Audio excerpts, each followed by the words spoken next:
Why is it so hard to do the little things that would improve my life?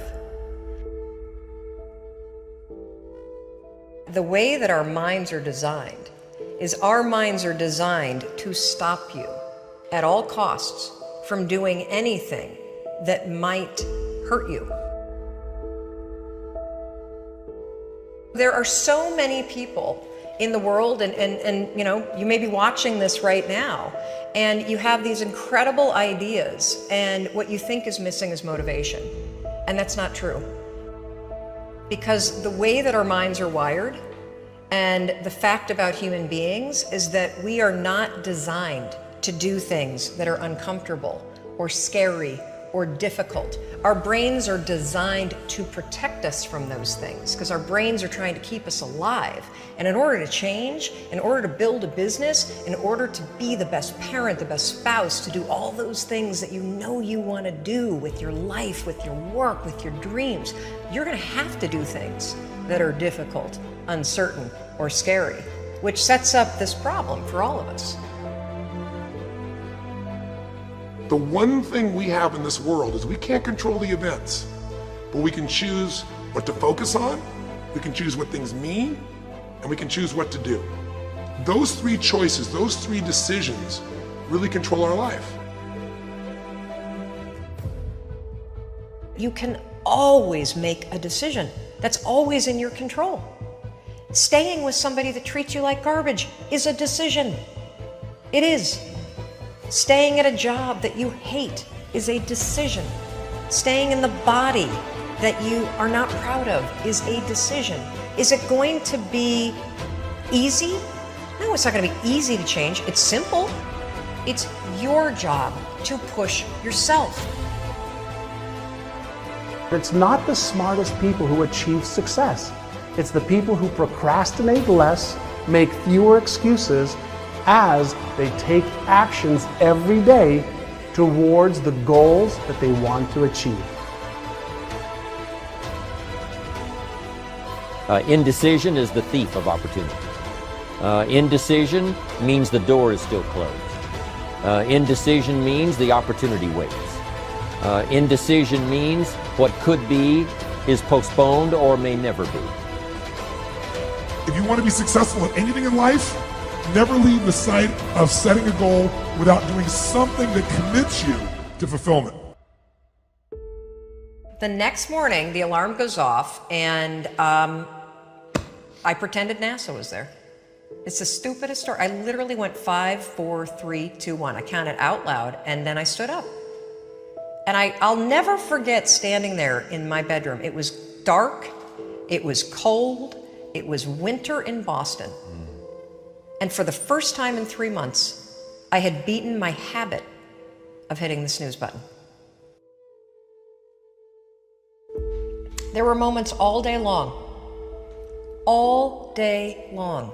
just like that 5-second moment in bed, where I knew, knowledge, what I should do. And if I didn't move within 5 seconds, my brain would step in and talk me out of it. Every human being has a 5-second window. It might even be shorter for you. You have about a 5-second window in which you can move from idea to action before your brain kicks into full gear and sabotages any change in behavior. Your life is what you think it should be. That's exactly what you are right now. You are what you thought you should be. And if you don't like who you are, you got to change what you think you should be. What you think is more important than what you do. And so if you want to change, you got to work on this attitude bit. Decide, commit, act, succeed, repeat. The one thing that all the greats have in common is they sweat the small stuff. They pay very, very close attention to every detail. What makes you comfortable can ruin you. And what makes you uncomfortable is the only way to grow. What you are and what you become depends on how you use your time. The billionaire and the beggar both have 24 hours every day.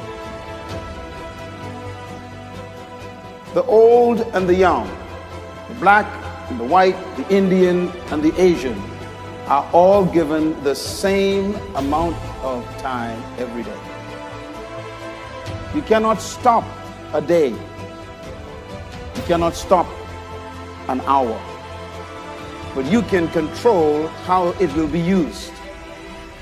Your life comes down to your decisions, and if you change your decisions, you will change everything. When you understand the power of a 5-second decision, and you understand that you always have a choice to go from autopilot to decision maker, everything in your life will change.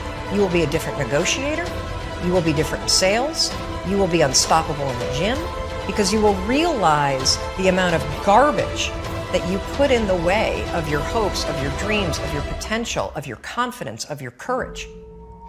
Everything comes down to the decisions that you make. Take ownership. Take extreme ownership. Don't make excuses. Don't blame any other person or any other thing.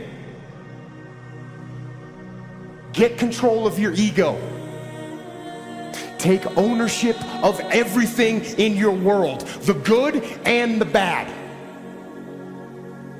Take ownership of your mistakes. Take ownership of your shortfalls. Take ownership of your problems. And then take ownership of the solutions that will get those problems solved. Take ownership of your mission. Take ownership of your job, of your team, of your future, and take ownership of your life. The first source of inspiration is deciding. Second source of inspiration is planning. And now, here's a big source of inspiration: beginning. Getting started. Actually turning thought and the notes on the paper, the plans, actually now committing it to action.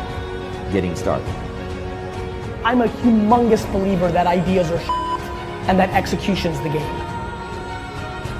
Well, I think the one thing that discipline definitely does help you with is it helps you get things done.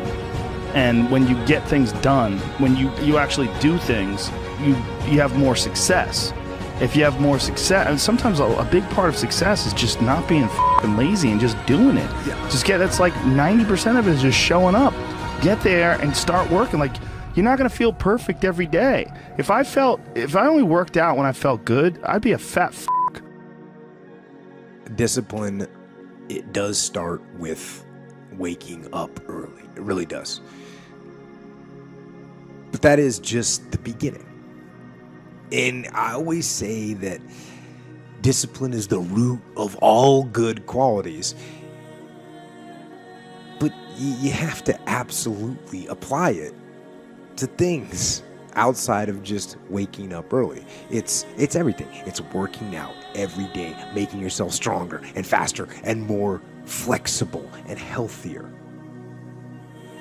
Discipline is eating the right foods to fuel your system. It's about disciplining your emotions so you can make good decisions.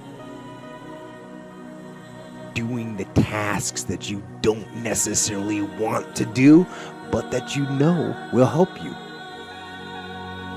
The thing about self-discipline is that it is necessary for everything you do in your life. You have to be self-disciplined. Discipline is not punishment. It's not.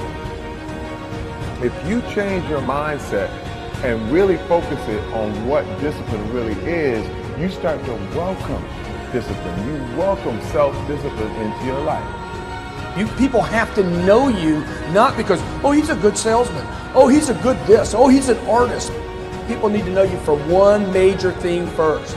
He works. He produces. The guy's there every day. The guy's pushing and shoving. Because the truth is, no matter how good your ideas are, how good your art is, or how good your skill set is, If you're not working, man, if you're not vibrating at a frequency that people say, my God, how does that guy do all that? If you're not vibrating at that rate, if you're not working at that level, you're not going to make it.